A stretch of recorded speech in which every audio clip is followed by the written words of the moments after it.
All right. So I learned some new tricks. If you want to either filter out websites that your kids can't access, or if you want to focus them in on a certain website or activity, there are some ways that you can do that. So when you're in Hapara and you're in the highlights section and you're viewing their screens and you're giving a lesson and you're like, Raphael is on YouTube again.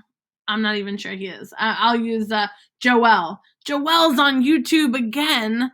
I don't want him on YouTube. So I go down to Joel's name right here, and I can click the three dots, and I can do two things. I can either start a focus session for him, which I can send a link and force him on a certain assignment. So I can hit start focus session and I can send him a link on whatever I want him to be working on. And then I can tell how long I want him to do. Maybe I want him to focus on it for 10 minutes, maybe 40 minutes. I usually make it the maximum amount of time so it doesn't log them out, and then I just have to stop it later. But yes, focus sessions make them focus on a certain website. And then you hit start session and it starts the session for them. You can even schedule the session to make them do it at a certain time. And I think you would just toggle that to yes. You would change the date and the time. I haven't experimented with scheduling them, but definitely you can focus what they're doing. You can also filter out something. So you can hit start filter session, and that blocks websites from them. So if you don't want them to use YouTube, you could put youtube.com here, tell them how long you want the session for. Again, I usually block YouTube for as long as possible.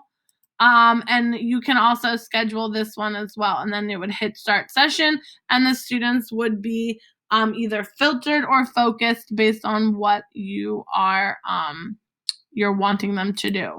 So those are two pretty cool things that have helped me a lot. I usually try to give them a written warning one time, like, oh, hey, I see you on YouTube. Make sure you're not on YouTube. And if I still see them on it, then I either filter or focus what they're doing. Another cool thing that I've recently discovered is how to make groups so that you can send certain links to certain kids without having to select all or select certain students. So if you can see that all of my students have a colored bar at the top of their screen, that's because I've identified them in groups. So you go over here to where it says groups, and you can create a new group or edit the groups that you have. And I have put them into groups based on their small group session. And so if I wanted to make a new group, I just title my group and make it a different color so that the color will appear above their name. And then I add the students from the list that I want on there. And then it'll be like save group or something like that. And then I create the group. I'm not creating a fifth group, but that is how I have been able to send just certain kids links, because I modify assignments and I don't want the non-modified assignment sent to the kids I modify for. So that's a definitely cool thing to start practicing. So making groups, filtering, and focusing students. Awesome.